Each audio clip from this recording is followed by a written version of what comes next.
In this video, I'm showing you how I went from this to this. A couple of weeks ago, Dehancer reached out to me and asked if I want to test their film emulation plugin for Final Cut, which is also available for DaVinci Resolve and Adobe Premiere.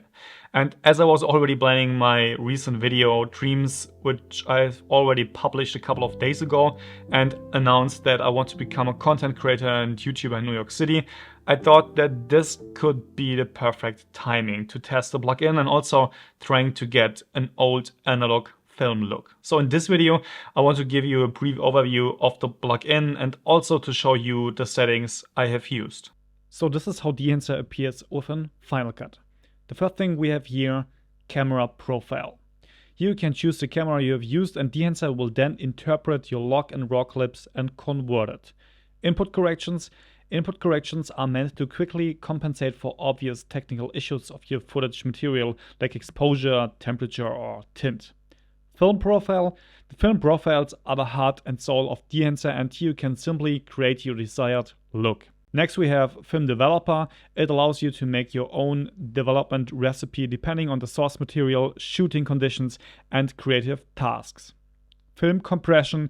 With film compression you can emulate the film-like compressed tonal range. It lets you fine-tune the redistribution of the highlights. The resulting image looks more analog. Print profile. Optical printing is the last stage of the analog production. Any print medium has its own tint, photo latitude and contrast curve that makes it a useful creative tool. In the print parameters group, you have a choice of the print mediums like linear, Cineon, film log, Kodak, and so on. Down here we have further adjustments like film grain, halation, plume, and so on. Film grain. I think film grain needs no further explanation. Halation. Halation is the film effect visible as the local red-orange halos around the bright light sources, specular highlights, and contrasting edges.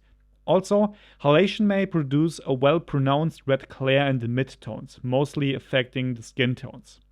Plume emulates the combined effect of light dispersion on the boundaries of contrasting image areas. Vignette is clear. Film breath. The film breath effect is an accidental change in exposure, contrast, and color from frame to frame as the film moves. Film brief greatly affects the viewer's experience in terms of the analog feeling. Gate weave. Gate weave stands for mechanical swinging of a film strip while it is being pulled through a frame window in a film camera. It is often simulated intentionally to breathe life into a digital camera. And last but not least, under monitor, you can differentiate luminance values by distinct color zones, which gives a clear view of the exposure levels. And this is exactly what Dehancer does. Dehancer is a software for film-like color grading. It isn't a video editing software, a software for color grading or a plugin for color grading.